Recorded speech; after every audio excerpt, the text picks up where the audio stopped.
Querida igreja, a paz do Senhor Jesus, eu agradeço a Deus estar aqui essa noite e agradeço também ao nosso pastor esse gesto de nos conceder um tempo bom para a mensagem. E eu não ando tanto assim, mas em alguns lugares a gente vai e às vezes é 3 horas de cantoria. É algo que é para ser bom, mas se torna até cansativo. E eu sei que em alguns lugares isso é até normal, mas em mim causa estranheza. Eu louvo a Deus quando conseguimos chegar num lugar em que temos assim um culto bem dividido. Porque se a gente ficar num lugar só recebendo a entrada, pratinhos de entrada, quando chega o prato principal a gente já está, obrigado, já estou cheio de salgadinho, de coxinha, de canudinho, então aí perde o prato principal. Meus irmãos, o tema que o Senhor colocou no meu coração para esta noite está na 2ª epístola de Pedro, coaduna com a leitura que o nosso irmão fez. Eu prefiro quando tem um tema, como eu vi que não tinha, fui orar ao Senhor e vi na camisa aí a frase, a esperança para o teu futuro. Esse é o versículo que era do congresso, não, né? E o nosso irmão falou, Jeremias, né? Falou, verdade. Leu aqui sobre a viva esperança. E 2ª epístola escrita por Pedro, capítulo 3, verso 8. Não se esqueçam disto, amados. Eu estou lendo a Nova Versão Internacional. Para o Senhor um dia é como 1000 anos, e 1000 anos como um dia. O Senhor não demora em cumprir a sua promessa, como julgam alguns. Ao contrário, Ele é paciente com vocês, não querendo que ninguém pereça, mas que todos cheguem ao arrependimento. Pedro escreve essas 2 epístolas para a igreja que estava sofrendo grande perseguição, peregrinos que já tinham se espalhado ali por várias regiões da Ásia, ali do Ponto, Galácia, Capadócia, como ele fala ali nos versículos iniciais da primeira carta. E um termo que é muito frequente nessas 2 epístolas é a preparação do coração da igreja para viver, como foi lido na leitura, esta viva esperança, esta bendita esperança, é um termo também que o apóstolo gosta de usar. Observe que nós fomos regenerados. Deus nos fez nova criação para podermos dar residência a esta viva esperança.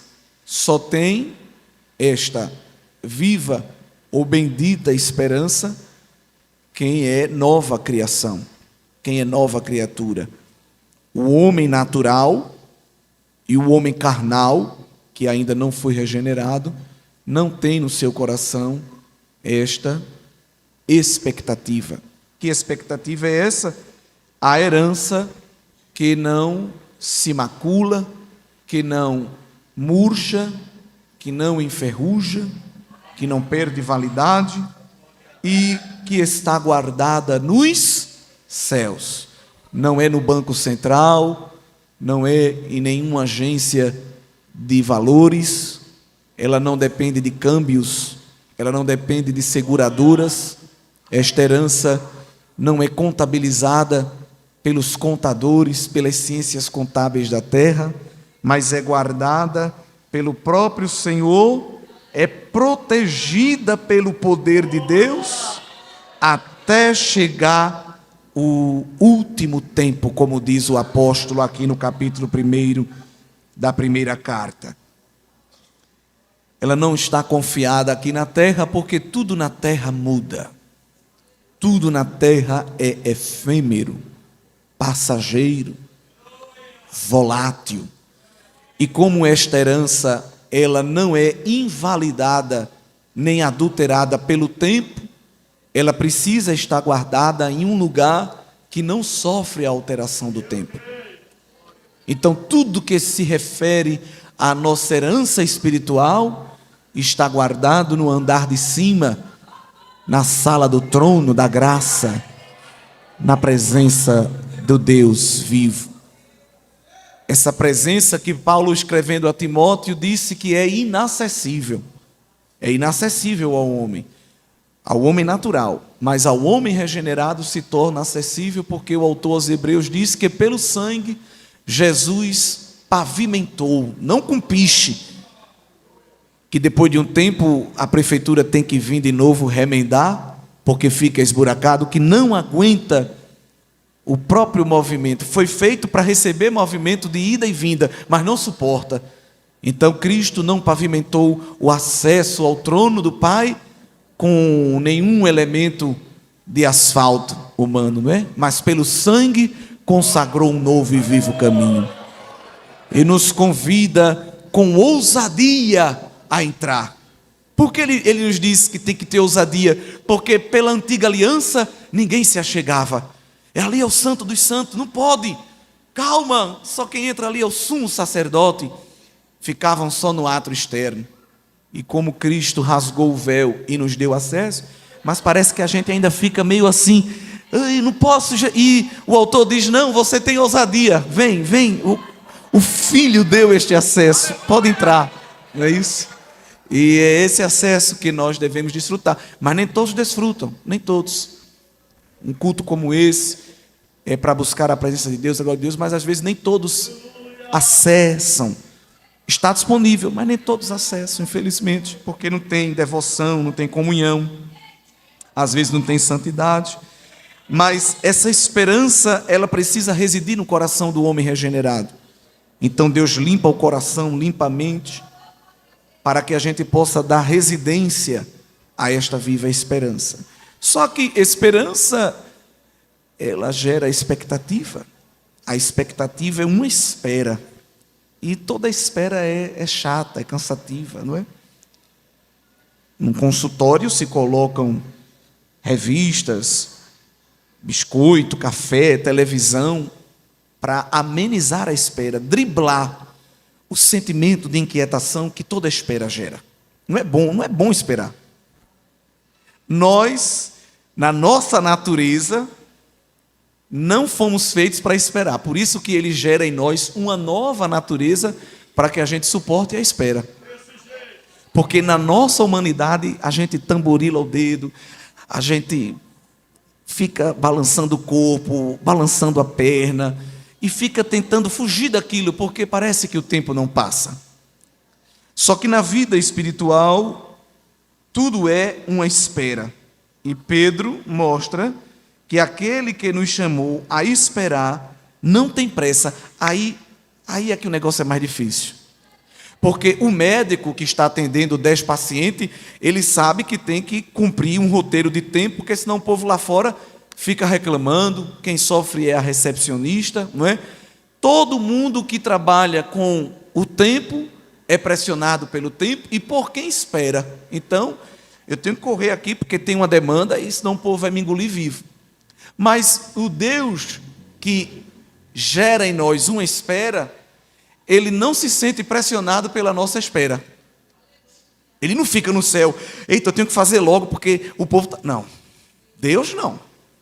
É claro que com essas ideologias triunfalistas que entraram na nossa igreja através de canções, de pregações, de tanta coisa que copia e traz, Deus tem pressa. Deus não tem pressa, não tem isso na Bíblia. Deus não tem. Quem tem é a gente. E a gente fica dizendo que ele tem para ver se ele vai fazer dentro do nosso calendário. Ele não tem. Porque ele é eterno. Um dos atributos de Deus é que ele é eterno. El Olam é um termo hebraico para ele, né, para esse nome, um dos primeiros nomes que Deus se revela na Bíblia. E quando eu digo que Deus é eterno, significa que Deus está fora do tempo, além do tempo, né? Deus não é circunscrito pelo tempo, porque só é inserido no tempo as criaturas, as coisas que foram criadas. Quem é criado entra na escala do tempo. Por isso que Deus ele não está dentro do tempo, porque se ele estiver dentro do tempo, ele se torna limitado. E ele não é criado, ele não é criatura, ele é o Criador, não é isso? Deus fez a matéria e ficou fora da matéria, porque ele é espírito. Então, ele não tem limitações, pressão, labirintite, nada disso. Deus está fora da matéria, ele é espírito. Ele não tem barba branca, cabelo grande e branco, unhas, pés, ele é espírito. As figuras de linguagem falam que Deus o viu, Deus falou, a mão de Deus, mas nós temos que entender que isso são figuras de linguagem para o Pai e para o Espírito, a terceira pessoa. O Filho tem corpo, porque desde que Jesus encarnou e se tornou homem, mesmo depois de morto e ressuscitado, ele ressuscitou, não foi como espírito, como alma penada, ele ressuscitou no seu corpo. Então, o Filho é a única pessoa da Trindade que tem corpo, corpo mesmo, agora é um corpo glorificado. Jesus nem é cadáver, zumbi, nem é fantasma ou penada. Jesus é corpo glorificado. Ele é a primícia da ressurreição. Ele é a prova de que nós também vamos ressuscitar e vamos ter um corpo como o dele, glorificado. Um corpo que não é mais limitado às condições físicas, químicas, biológicas, não é isso? Por isso, quando Jesus ressuscitou, que visitou os discípulos, João disse que ele atravessou a porta. Não porque ele era um fantasma, mas porque o seu corpo glorificado já não tinha mais, não sofria as imposições das barreiras, não é isso? Então Jesus tem um corpo, e esse corpo, em corpo, Jesus está agora no trono, sentado ao lado do Pai. Em espírito, sendo Deus, ele está aqui também, mas em espírito, não é?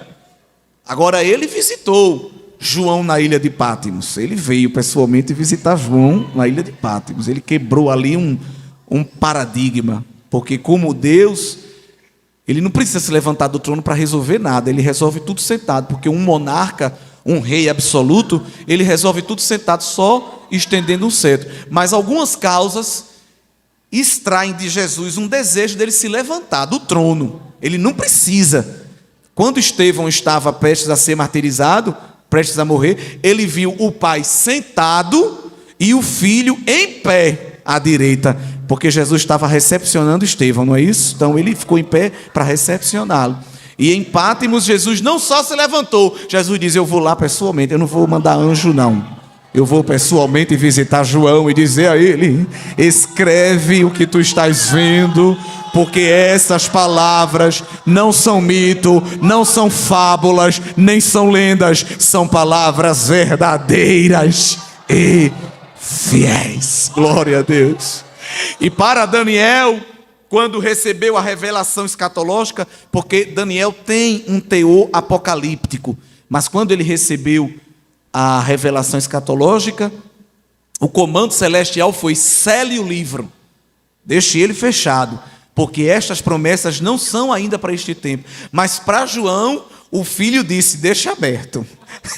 Por que ele mandou deixar aberto? Porque fala de brevidade. Já já eu vou cumprir. Deixe aberto para a minha igreja lembrar que eu sou fiel e cumpro o que eu falo. Glória a Deus. Então Deus está além da matéria, Deus está também além do tempo, porque Deus é eterno. E quando nós lemos Gênesis 1:1, porque a Bíblia não está interessada em ser uma obra científica, estou aqui meditando com vocês a eternidade de Deus para a gente entender como isso se relaciona com a nossa espera. Mas a primeira palavra de Gênesis é no princípio. É o nome que dá título ao livro em hebraico, né? Bereshit. No princípio, criou Deus os céus e a terra. Então aqui nós temos o tempo, aqui nós temos a matéria e temos a energia. Três coisas que os físicos, os químicos, os biólogos trabalham há anos para entender. Mas num versículo só, a gente tem o tempo, no princípio, a gente tem a matéria, céus e terra, e a gente tem a energia. Deus criou, né? Porque, outra coisa, ele fez o tempo, ficou fora do tempo, fez a matéria e ficou fora da matéria, e também fez a energia e ficou fora. Porque tudo precisa de um combustível, de uma energia, de um princípio para mover. Qual é a energia que move Deus? Nenhuma. Deus não tem combustível, ele não precisa de energia. Pelo contrário, em 17 de Atos, quando Paulo vai pregar no Areópago, ele diz que nele nós nos movemos, respiramos, existimos, vivemos. Então ele não precisa de combustível, ele é o próprio combustível da vida. Ele sopra o fôlego e diz à massa de barro: vive, glória! E quando ele quer que ela deixe de viver, ele tira o fôlego e o pó volta ao pó, e o espírito volta a Deus que o deu. Ele é a energia. Glória a Deus, né? Ele não é uma energia, ele é Deus, ele é pessoa, ele é um ser, mas ele tem esta energia que nos faz mover. Então, ele mostra aqui no princípio. Então, antes de Deus criar tudo, ele criou o tempo. E aqui, irmãos, é tremendo, porque por muitos séculos a ciência acreditava que o universo era infinito, para o fim e para o começo. Só que isso é um problema, porque se o universo realmente fosse infinito, eterno, então ele era igual a Deus. E nada é igual a Deus. Mas a ciência por muito tempo advogou que o universo era infinito. Eu me lembro até na minha infância, na escola as professoras diziam: o universo é infinito. Até que vem Stephen Hawking, que é o mais conhecido, mas tem muitos outros físicos que disseram: não. Depois de fazer os cálculos aqui, de estudar bastante, descobrindo, grande descoberta, já está aqui. Grande descoberta. Uns ganharam até prêmio Nobel, porque descobriram que o universo não é infinito, o universo é limitado. Grande coisa. Isso não nos deixa apavorados, nem assim, amedrontados, admirados, porque Gênesis 1, ele diz: no princípio. Então, antes de criar tudo, Deus diz: eu vou logo criar o tempo, porque tudo que vier agora vai ser limitado, mas eu não, porque quem foi que criou o tempo? Deus. Quem criou o universo? Deus. E quem criou Deus? Ninguém. Ele disse: antes que houvesse dia, eu era, e ninguém pode fazer escapar das minhas mãos. Operando eu, quem impedirá? Então ele é o Deus eterno. Glória a Deus. E sendo eterno, os seus atributos também são eternos. A santidade, a misericórdia. Inclusive, quando os salmistas vão cantar os atributos de Deus, eles sempre mostram que os atributos de Deus não têm prazo de validade, não tem data de expiração. Não precisa renovar depois de um ano. A fidelidade de Deus, canta o salmista, é de geração em geração. A benignidade de Deus, canta o salmista, dura para sempre. Não é isso. A palavra de Deus, a sua palavra falada, verbalizada, e a sua palavra princípio gerador também é eterna. É tão eterna porque ela é o próprio Cristo. Jesus é a própria palavra, é o próprio Logos, o próprio verbo. E João 1 diz que no princípio as coisas foram criadas através de qual cimento, de qual argila, de qual argamassa? Qual foi o armazém que Deus foi? Nenhum. Todas as coisas foram criadas por Ele, e sem Ele, nada do que foi feito se faria. Então, a palavra, o verbo, Jesus, foi a matéria-prima de Deus. Quando Deus dizia, haja, aquela voz dele, aquela palavra dele, era o Filho. A Trindade estava envolvida na criação. Então Deus dizia, haja, aí o Filho, como palavra inspirada de Deus, trazia à existência o que não existia. E o Espírito Santo estava onde? O Espírito pairava sobre as águas. A palavra original ali diz que ele vibrava sobre as águas. A terra ainda estava um caos. Veja que coisa tremenda. É como uma obra de prefeitura, uma obra de governo, que coloca lá a placa, desculpe o transtorno, é para melhor atendê-los. Está um quebra-quebra, uma bagunça, uma barulhada, mas fique tranquilo, nós estamos em obra, no final vai dar certo. Quem foi a placa da obra de Deus? O Espírito. Era um caos, mas acima do caos, o Espírito estava lá vibrando e dizendo, está tudo no controle, glória, estamos trabalhando, estamos em obra e já já vamos colocar tudo no lugar. Esse é o nosso Deus. Esse é o nosso Deus.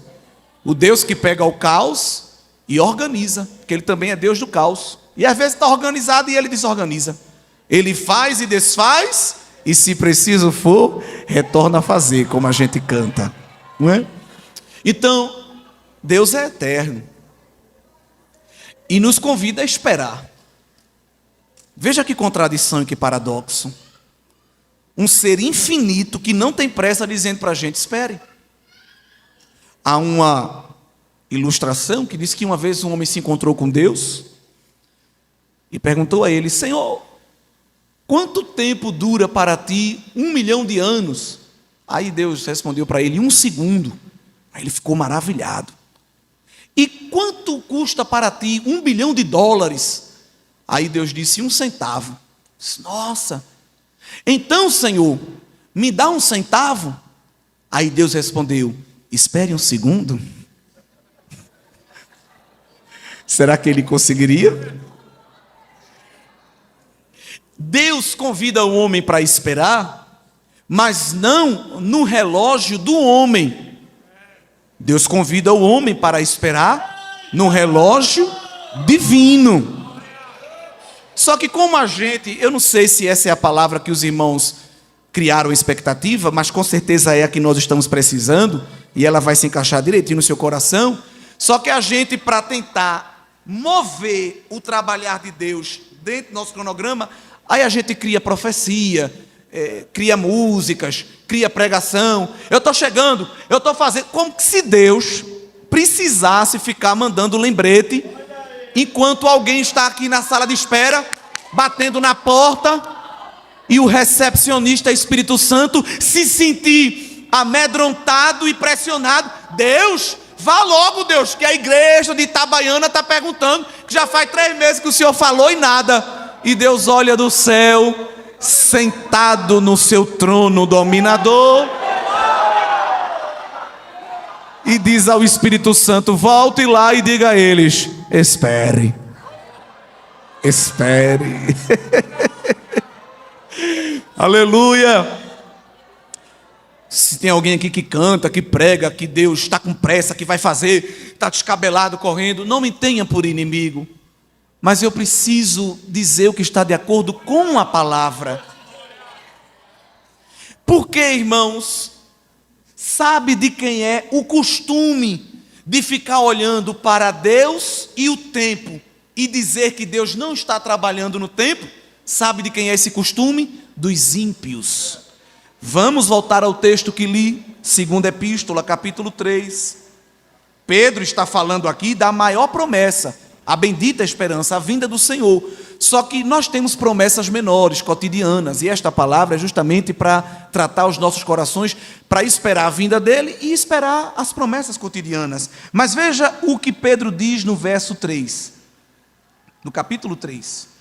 Antes de tudo, saibam que nos últimos dias surgirão escarnecedores, zombando e seguindo suas próprias paixões. Eles dirão: o que houve com a promessa da sua vinda? Desde que os antepassados morreram, tudo continua como desde o princípio da criação. Quem nunca ouviu o ímpio dizer assim: a igreja vive dizendo que Jesus vai voltar. Minha avó morreu dizendo que Jesus ia voltar. E cadê? Quem nunca ouviu isso? Todos nós ouvimos. Tu vive indo para a igreja dizendo que Deus está falando, que tem promessa, que aguarde a surpresa, que vai ter um rebuliço, que vai ter mudança da coisa. Nada. Observe que Pedro diz que essa postura é a postura do ímpio, do escarnecedor, do zombeteiro. Então, meu irmão, minha irmã, se você tem esta postura, significa que ainda não foi regenerado. Que é isso, pastor? Você talvez tenha a camisa aí do fardamento, talvez você tenha uma gravata bonita no terno, fica bem combinado, você está bem arrumadinho, mas se o seu coração não descansa ainda na eternidade de Deus, você ainda não é uma nova natureza, uma nova criação. Tem que passar no altar do novo nascimento e dizer ao Senhor: tira essa minha ansiedade, tira esse meu desespero. Eu estou subindo pelas paredes, eu estou arrancando cabelo, eu estou roendo unha, eu estou perdendo sono, estou perdendo apetite, eu estou me tremendo. Deus, olha como eu estou. Irmão, Deus não gera crise de ansiedade em ninguém. Deus, não. Ai, irmão, olha como eu estou. Que é isso? Eu estou esperando a promessa. Tá não. Deus não deixa assim não. Vai visitar Caleb. 45 anos esperando a promessa. Se Caleb fosse os crentes de hoje, quando Josué chegasse lá, estava lá pendurado no soro, na cartela de comprimido de tarja preta, um tonel de maracujina. Que é isso, Caleb? É uma promessa, varão. Eu estou esperando muito não. E aí, como é que tu tá? Eu estou animado. Aleluia. E o mundo não entende isso, porque a espera de Deus é a única espera que você espera sorrindo, espera cantando, espera dando glória. Faz quanto tempo? Faz muito tempo. E como é que tu tá? Eu tô do mesmo jeito quando a gente matava gigante, carregava cacho de uva no tronco, quando a gente derrubava a muralha, quando a gente vencia exército. Ainda que o corpo exterior se corrompa, o interior é renovado. E nesta noite tem renovo para o interior de crente que espera e a sua vez não chega. E o zombeteiro diz: cadê Deus? Cadê a promessa? Cadê o Senhor? Eu não estou vendo nada. Mas Deus vai renovando o teu interior, abrindo a porta da revelação, injetando ânimo na tua alma. Deixa alguém zombar, deixa alguém escarnecer. Eu sei que o meu Redentor vive e por fim se levantará sobre a terra. Aleluia! Seja o Senhor glorificado na tua espera. Aleluia!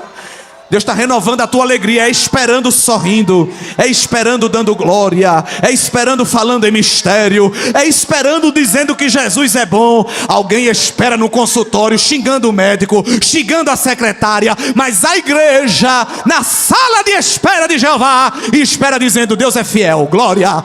Eu sei que meu Deus é fiel. Ele falou, Ele cumprirá. É isso. É isso. Aleluia, glória a Deus.